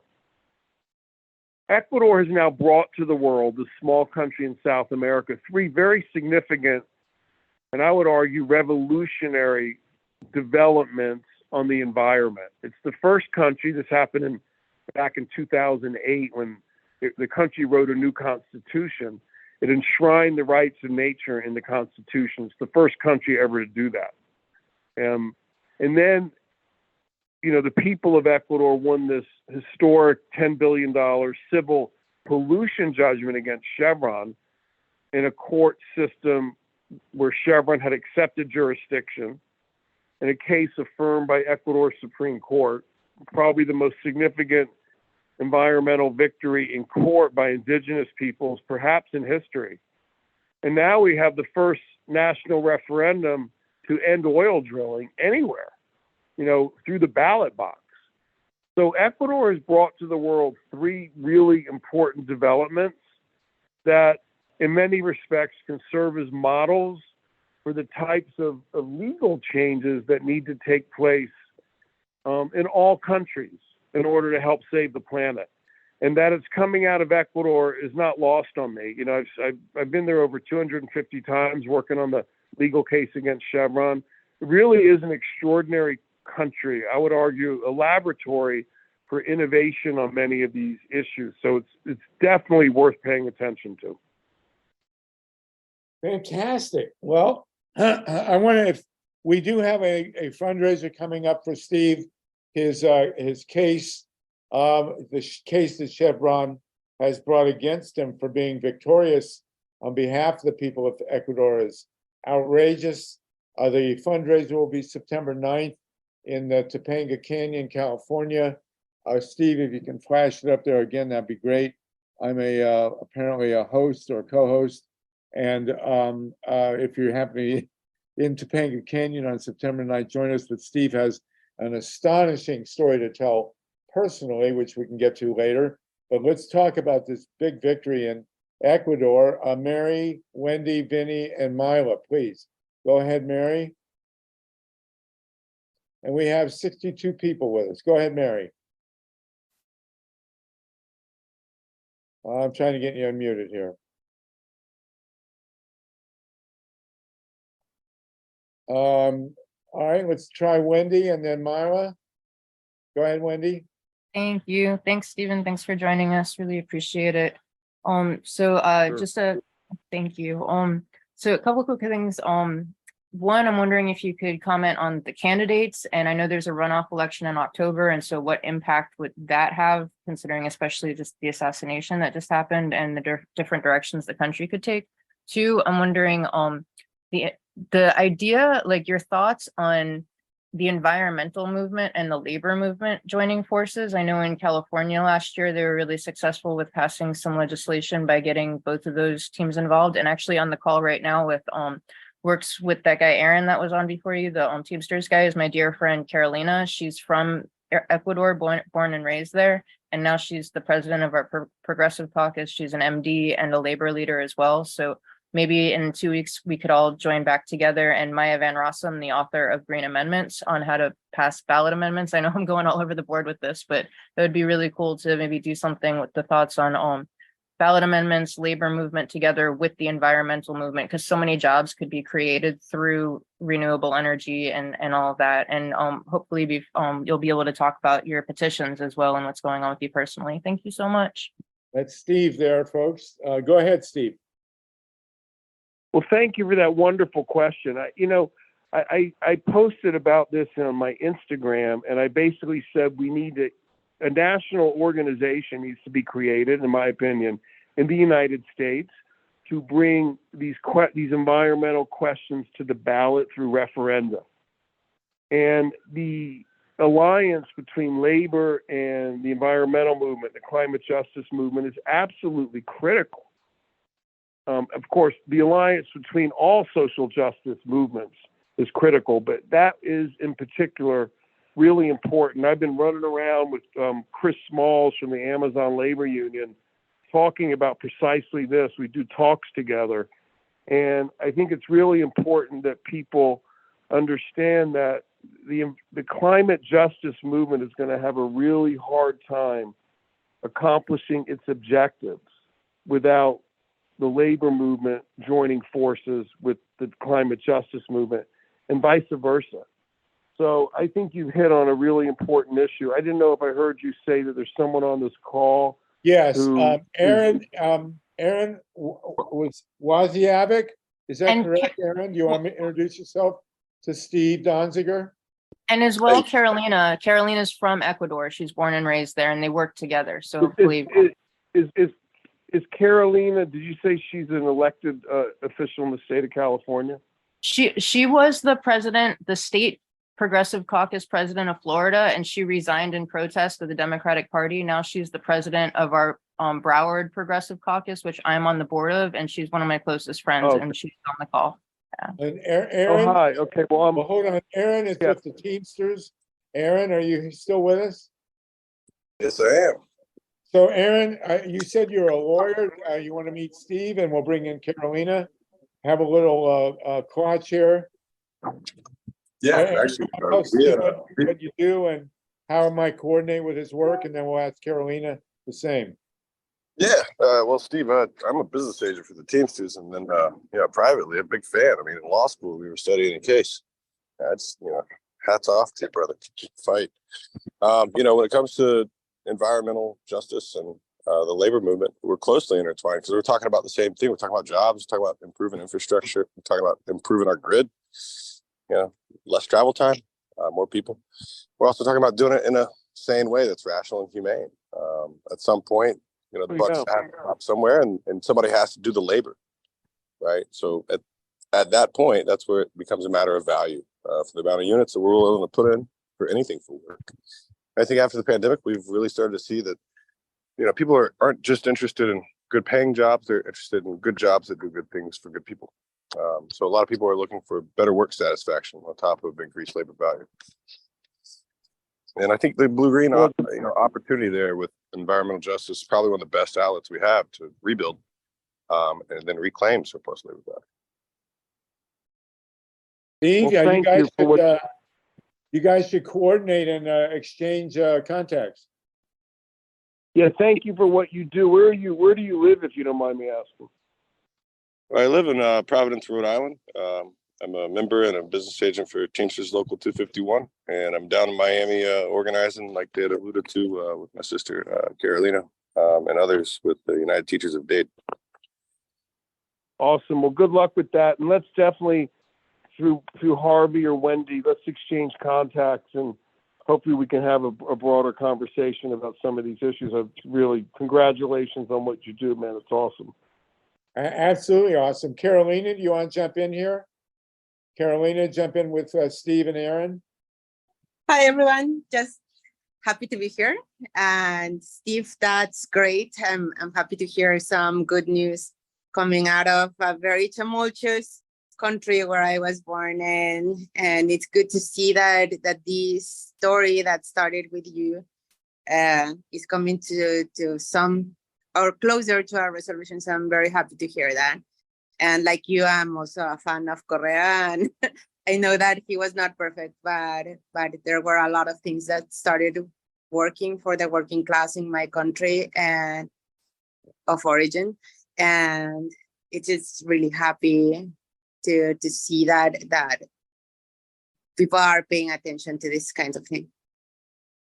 Well, we're going to have Aaron back. Oh my God. Go ahead, Steve. Go What's ahead. that? Go ahead. No, I'm just so moved to hear your story, and I love it to hear about people born in Ecuador who are elected to political office in the United States. It's just amazing. I mean, I know so many, or at least a few people that have gone on to really successful political careers after being born in Ecuador, and I salute you. I hope we get to meet someday. Oh, anytime. If you're here in Miami, please reach out. I'm going to ask Wendy to send you my contact information. And if I'm up there, I'll make sure that I reach out as well. Yeah, definitely. Big hug to you and Aaron. You're doing great work. Well, it's great to be able to connect you both, all three of you. It's terrific. Thank you, Wendy, for making that happen. I'm still trying to unmute Mary Stonewall, and I can't do it. I don't know what's going on there. I'm unmuted. Oh, you are? Okay, go ahead, Mary Stonewall. Go ahead. Say hi to Steve and Aaron and Carolina. Hello, my fine people of Earth. In our earthly efforts, when talking about the oil industry and all that stuff, I want all three of your opinions on the aspects that if we go after just big oil, or we go after so-and-so who's running for office who has big oil in their back pocket, we're still whipping a dead horse that we've been whipping for the last since I've been protesting since the 60s. Okay. But if we all right now agreed that we need to put a referendum out there to kick all lobbyists, corporate lobbyists off Capitol Hill. Only citizen groups and nonprofits should be allowed on Capitol Hill, because this is a government for the people, by the people, not a government for the corporation, by the corporation. That we could do more before election with the next election, if we could get that passed before the next election. Because it doesn't matter who we vote for. Eventually, those big oil, those whoever companies are going to go and start blackmailing, tricking, shysting, whatever it is, and still be in major power of our money and of our country and our communities and our farmlands and our water supply and our water. Because like here in Washington State, they've outlawed you even to take rainwater. If they see you grabbing rainwater, it's a minimum fine of $250, and it can go up into jail time if they see you collecting rainwater. So that first. And then secondly, when it comes to Ecuador and other countries and the United States, we really need a building code reform in order to see the slowdown on climate change and to secure our natural resources and to protect our infrastructures all over the world. And then why is nobody mentioning that in today's society, in America right now, we have more US refugees than we have foreign refugees due to the natural weather phenomenons and disasters that we're seeing nationwide. And it's not on the lips of not one of our senators or anybody where on the news, or even when I come to these meetings, I don't hear people saying, my God, we have more refugees than we had during the Dust Bowl. Okay, thank you, Mary. Very appropriate and very well spoken. Much appreciated. Steve and Carolina and Aaron, do you want to comment on what Mary has just said? I would, Aaron and Carolina, why don't you guys go first? I've been talking a lot. I'd love to hear what you have to say. I think, refugees are always going to try to find a home. And I think we have to be realistic about the, political state that we live in. This Congress, we might pass whatever we want, but we're dealing with a Supreme Court that's always going to wield Citizens United against us. So, Carolina? Yeah, what I think is that, first of all, I completely agree with you. Money has to get out of politics because it is part not only of the domestic political crisis that we have, but where we don't have real representation, the people are ignored and corporations take over. What happens also is that the power of those corporations goes beyond borders, and a lot of these economical demands and the economical power hungriness of these people continues to go beyond those barriers and continues to be the driving force for a lot of the abuse that happens outside of the country. And in the name of the American people, there's a lot of things that are happening, including what we just saw in Ecuador. It was Chevron, and it was actually Texaco before Chevron. But this is corporations that go and exploit everywhere, wherever they can, in the name of greed, and with their power that comes from those dollars, they try to dictate the fate of the working class everywhere. So I am really pretty much in your same place. I think that policies that benefit the people and the environment should be in the front line, and that's unfortunately not going to happen until we start removing the power of money in politics. And that's a huge fight that obviously can be taken into smaller bits, and labor is one major driver of that. And we should all try to get together and push that away. Thank you for that. Thank you, Carolina. I'm going to call on Dorothy Reich, who hasn't spoken yet. Dorothy, if you'll unmute, and then Steve. Dorothy is the host of the upcoming fundraising event at September 9th in Topanga with Jane Fonda and so many others. Go ahead, Dorothy. Hey, Steve, it's so good. 2 days in a row. What a pleasure. I just want to say that that they're going to be really sorry they took your law license away. Because now you're out in Dorothy, you need to lower your mic. I would say they're going to be really sorry that they took your law license away, because now you're out in the streets with us, and you can start thinking about running for office, and really get the attention of the greater public and get you out of the office and out where you need to be. So I feel bad they took your law license away, but I think maybe it was for the greater good. What do you Well, think you're about so that, Steve? kind. What do I think about it? Yeah.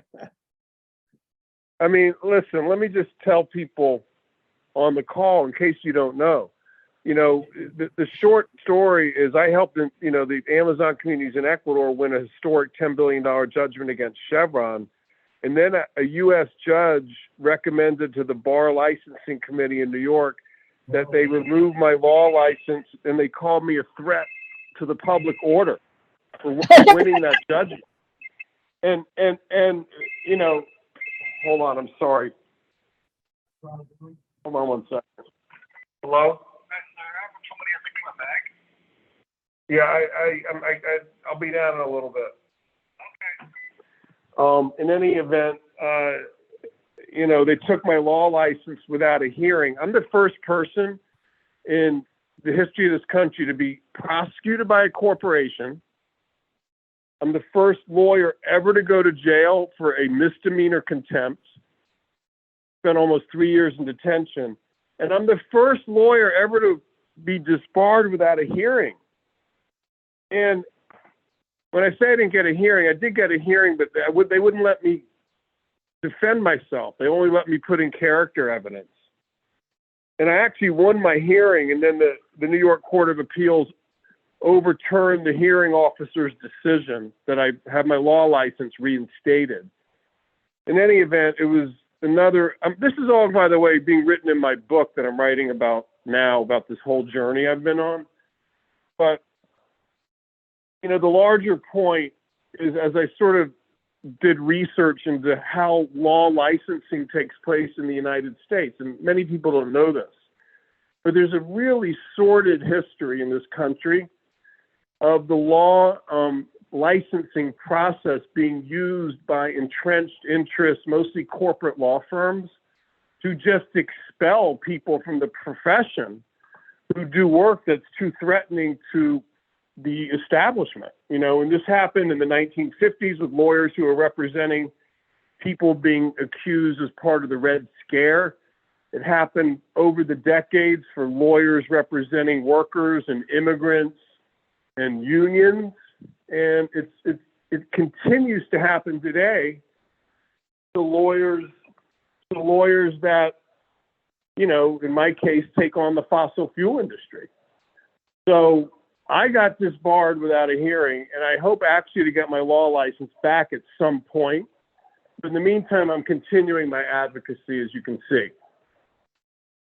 And you're doing great work at it. I want to call on Justin LeBlanc and Tatanka, and then Mila and Vinny. Justin hasn't spoken, and neither has Tatanka. So go ahead, Justin.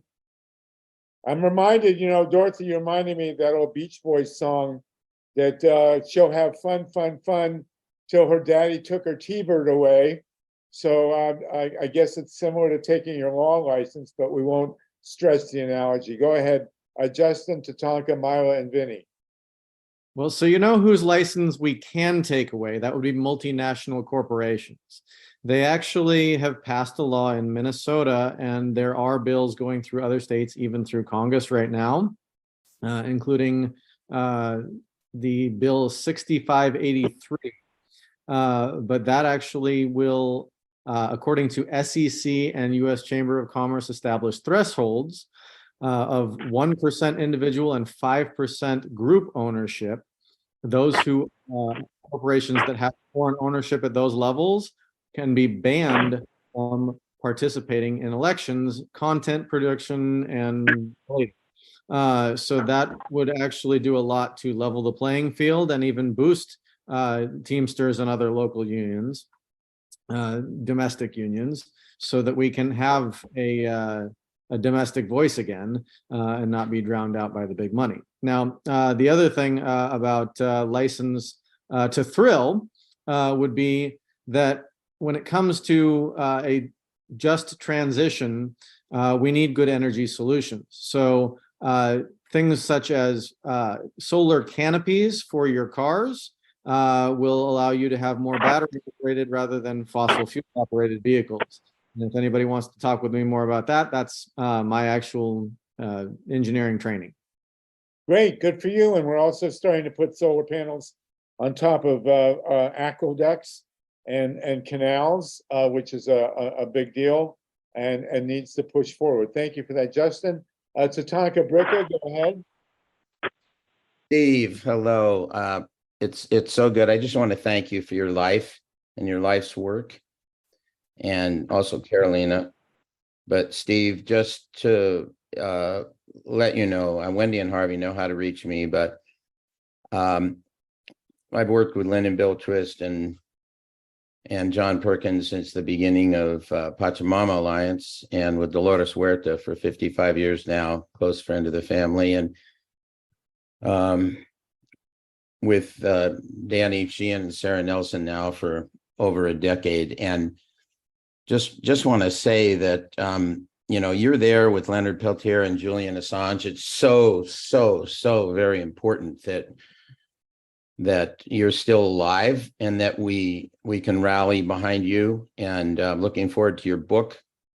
But the labor, there's a lot of labor contacts that I'd be willing to share, and work we've done in California that have broken through the environmental labor line, and a lot of lessons from Lakota people. And I hope they've invited Takata to be on Saturday or Sunday the 17th.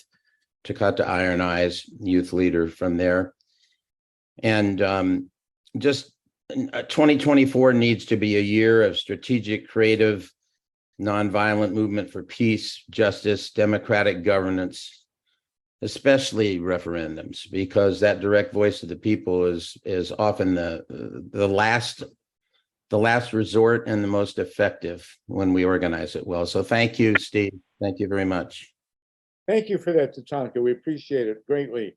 Myra, Vinny, and Mimi, and then we're going to be almost out of time. If you want to get Hey, to Harvey. Yeah. Harvey, I don't know if you can hear me. So I just want to respond to that last comment and Please, thank go that ahead. gentleman. Yeah, thank you for the kind words. And I just want to say, when I come out to LA or California, which I come out there on a fairly regular basis, you just reminded me I really need to hook up with Danny Sheehan, who, by the way, visited me when I was locked down in a halfway house in the Bronx as part of my sentence. And anyway, please send his contact, if you know him or have it, to me or through Harvey or Wendy. I really want to connect with him, and I wanted to thank you for what you've done and for your kind words. Lynn and Bill Twist and John Perkins are three people I've known for 25, 30 years in my work in Ecuador, and I have nothing but intense admiration for them. I'm going to tell a little stories. When I got arrested on criminal contempt of court here in New York, I was given an $800,000 bond on a misdemeanor. You know, Donald Trump just got a $200,000 bond, and he's been charged with 91 felonies. I got an $800,000 bond, and I got locked up at home on house arrest prior to my trial. And they were trying to get me, they knew I had virtually no money, and they were trying to get me put in jail pending a misdemeanor trial. And the people who posted my bond are Bill and Lynn Twist. Well, you and Tatanka should know each other. Tatanka works hand in glove with Danny and Sarah. So make sure that you've got each other's contacts, please. I will. Danny speaks warmly of you, and I know about that time when he went out to be with you, and I'll get the word to him right away. Thank you. Yeah, Wendy, if you can make sure that Tatanka and Steve have shared contacts, because I know Steve's not on the Zoom, that will be I'll great. send it again, and we definitely keep Danny posted, and we still want to have you involved in that project I told you about, Steve. It's just been taking a little while, but we'll definitely keep you in the loop. You're there in spirit, even if you don't know it. You're with us. We got you. Great. Okay, this is what these calls are for. We've got 6 minutes to the top of the hour. Myla, Vinny, and Mimi. Go ahead, Myla. Oh, thank you, Harvey. I've been spamming the chat with the link to get tickets to the wonderful party that we're looking forward to meeting Stephen at Dorothy's house in Topanga. And one of the co-hosts, Susie Shannon, has joined our call. Oh, hi, But Susie. I've got the link in the chat one more time if you'd like to buy tickets or support the event. And I have a question for you, Stephen. Yesterday during the PDA Sunday call, you gave such an extraordinarily inspiring speech or talk, and you were really emphasized how we have to keep hope alive, and someone earlier on the call said, well, it doesn't matter who we elect because they all get corrupted in the end. And although many people do get corrupted, I'm sure that Republicans and fascists would like nothing better than for us to think that that there's no use in voting. So I think that that is a very counterproductive approach personally. But what I wanted to ask you about actually is about Sheldon Whitehouse. You had mentioned a book that he wrote that you recommended that outlines the corrosive and corruptive power that corporations have over our policy and our elected officials, and specifically how they intervene on behalf of the fossil fuel industry. And you may or may not be aware that Sheldon Whitehouse has also been advocating for nuclear power as a way of approaching the climate catastrophe. And he's actually sponsored legislation that has passed to fund the nuclear power industry and the development of more nuclear power. And I'm just wondering if you have any way of getting to Sheldon Whitehouse, because he's such a marvelous leader. And we're really hoping that he can be educated so that he understands that nuclear power is just a reckless and dangerous approach, and it's unnecessary because we really have all of the technology, safe, clean technology that we need to address the climate crisis without nuclear power. Thank you.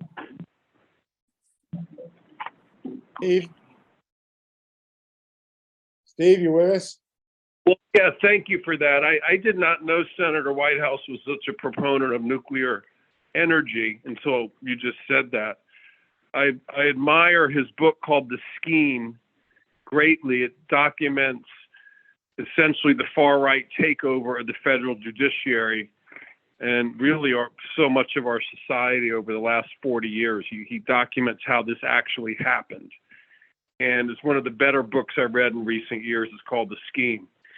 But I'm not familiar with his position on nuclear power. I think that to try to address the climate crisis by using more nuclear power is not a wise way to go about what we all know needs to be done. So I hear you on that.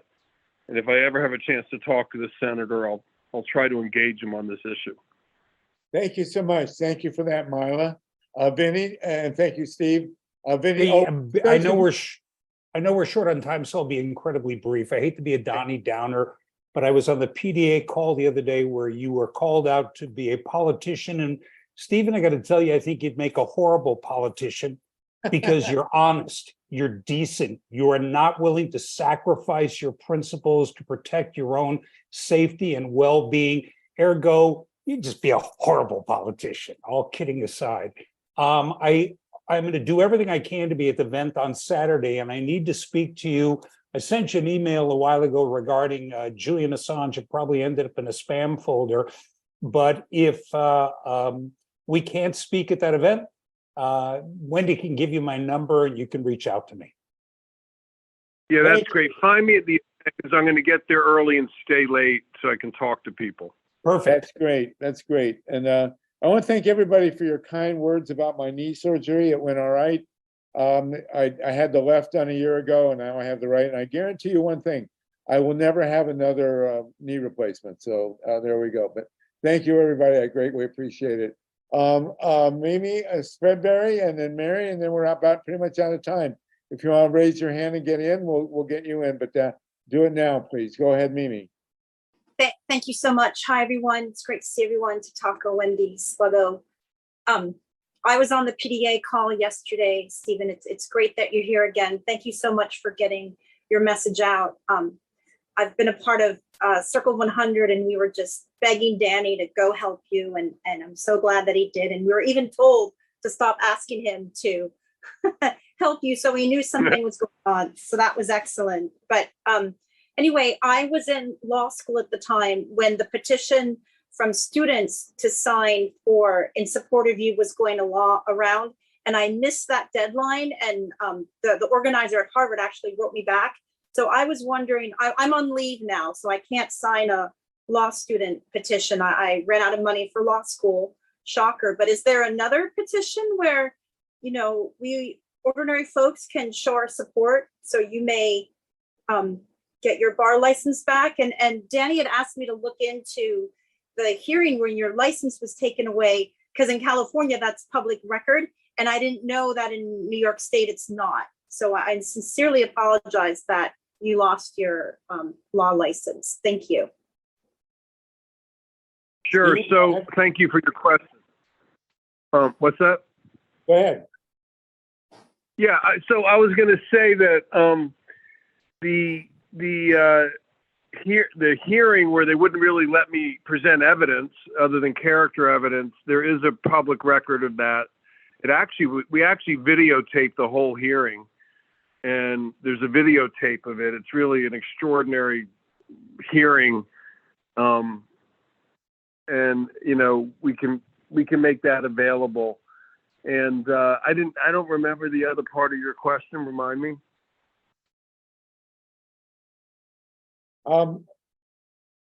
We'll come back to her, but Mimi, thank you for that. I think she meant this. Anyway, Mary, Jeffrey, and then we're going to wrap up and Wendy. We'll end with Wendy. Go ahead, Mary. We have Camilla Reese is going to make an announcement. Oh, Camilla, will you, can we get Camilla on now, please? We have 56 people. Camilla recently interviewed me, and we put I hope we put the interview on the website. Thank you so much for doing that, Camilla. I really appreciate it. And I don't see you on my screen, but if you're there. Yeah, I don't have my picture there, but there you are. Oh, there yeah, you I don't really have an announcement other than to say that people should know that the interview exists. It's about 55 minutes, and we cover the nuclear issue generally, and then we get into Harvey's critique of some of the points made in Roger Stone's film called Nuclear Now, which was a big propaganda piece. It appeared. And yeah, so it's really good. I think a lot of people just don't, including myself. I didn't really understand the nuclear issue that well. And I think that the more people that get to understand it, the more resistance there's going to be, particularly now focused on the Diablo Canyon situation north of LA, where there's an opportunity in October to when it gets shut down for refueling the plant there, to not have it open again as a big Harvey, you can tell them about the Mothers for Peace and the activists focused on that, right? Yes, and thank you so much, Camilla, for interviewing me. It was really great. It's almost an hour, everything you never wanted to hear about nuclear power, and we are in the midst of the big fight in California to keep Diablo Canyon shut.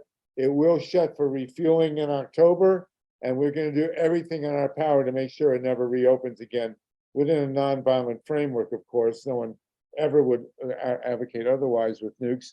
So Camilla, you really did a tremendous job interviewing me. I greatly appreciate it. Steve, thank you for putting it up. The link is available at our website, and if you can spread it far and wide, that would be really great. Want to remind people. Grassrootsep.org. Yes, grassrootsep.org. That's where the link is to the interview. I want to remind everybody, Dorothy's fundraiser is at September 9th in Topanga. As beautiful a place as you will ever see. And come on down if you can make it, and if you can't, please contribute. Thank you so much. And Mary, Jeffrey, and Wendy, please, real quick, we're over time. We still have 53 people on with us. It's remarkable. What a great group of human beings. Julie Weiner, by the way, good to see you from New York State. Dave Saltman, Paul Newman, our solar guru there in LA. Great to see you. Go ahead, Mary and Jeffrey, and then Wendy. To our used to be lawyer, I would love to hear from you. I shared my contact information. I think that because I'm doing work overseas as well and trying to equip the indigenous people of our world to have more power over their land instead of being taken, and the water rights and mineral rights and everything being stripped. But I just wanted to reiterate on two things. When someone commented on my stuff, they brought up the refugees. I had not even talked about foreign refugees. I only talked about US refugees because we have more US refugees in the United States than ever recorded in history. And then the second thing I wanted to make sure I brought up was when I was talking about, I was never talking about not voting.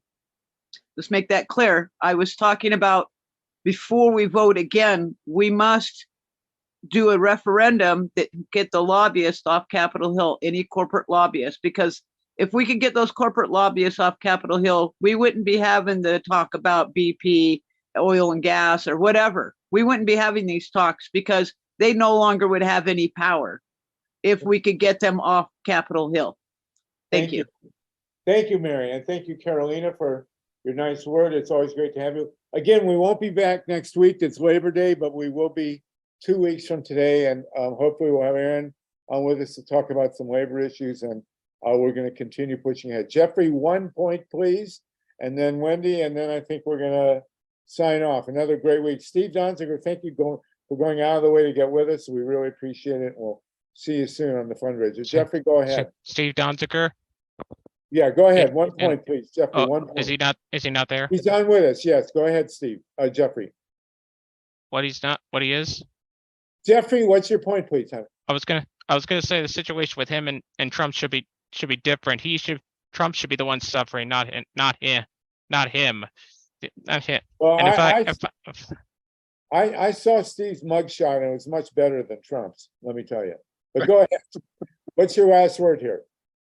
I know one thing. I did put early on I did put a fundraiser for the game idea, and if I could get this, I could probably help Steve Donziger with the extra money that he'll probably make. Thank you so much, Jeffrey. We greatly appreciate that. Mimi, you want to say something real quick, and then we'll end with Wendy. Mimi, you're involved in the Diablo Canyon fight in California. What else can you add? Yes, please. I was wondering if there was a petition for folks to sign in order to support Stephen to get his law license back. I know it's gone to the Supreme Court. Wendy mentioned a petition to Biden. Is there, what petitions can we sign, Stephen, in order to help you? And then I had an announcement, Wendy, I'll wait, or you can give it, about free art for the End Fossil Fuels March. Thank you. Okay, thank you. Steve, is there a petition to get your license back that people can sign? Maybe Steve is gone. Steve, are you still with us? I think he may have had to leave. Okay, we'll get that to him, and we'll get back to you in 2 weeks when we reconvene. Okay, Mimi? He did leave. We're going to have to look for that petition. Okay, thank you. Wendy, you want to bring down the house here? I see that Steve's still on. I don't know if he doesn't look like he's muted, but maybe he's busy right now. But I was going to ask if he wants to just update us on his case and the petition he had with the UN, and he has that petition to Biden for a pardon, because he didn't really get to talk about himself or his case all that much. And maybe if you want to drop the link for the art in the chat, that would be great. Thanks. Okay, Steve, you want to take us out? Are you with us, Steve Donziger? I think he had to go down to his lobby for something. Remember somebody? Okay. Well, listen, we'll pick it up with those petitions in 2 weeks. This has been a great show. Wendy, thank you for that. we'll remember that. Adam, you're going to join us in 2 weeks, talk about labor. Aaron, you'll talk about labor issues from Providence. Great to see everyone. Julie, maybe you can give us in a couple weeks an update from New York. Paul, you'll keep us posted on your solar panels. Camilla, thank you again for that interview and so much more. Dave Saltman, always great to see you, and we'll be talking about our various projects as we go ahead.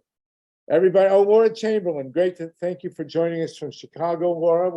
Let's talk again in a couple of weeks. Ron Leonard, I see you joined us at the end, and Susie Shannon, you are going to get an award at Dorothy's get together there. There's the invite, and it'd be great if you want to meet Susie Shannon. Come on down to the banquet in or the gathering, 3:30 p.m. Sunset Time, Pacific Time in California. John and Margot, great to see you. Everybody, this is always great, and it's always such sweet sorrow. But we'll see you next week. 2 weeks, still 47 people. Remember next week's Labor Day. Enjoy it, and we'll be back in 2 weeks. Take care, everybody, and no nukes. Thanks, Harvey. Thanks, everybody. No nukes. I'll give you 30 seconds to save your chat and transcript if you want. Thanks. Okay, go ahead, Steve. Save your chat and transcript, everybody.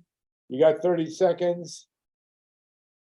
Thanks, everyone. And if Steve Donziger can hear us, thanks for joining us, and we hope that you can join us again soon. And great seeing everybody. I miss you all. Love you all. Have a beautiful night. Make Chevron pay.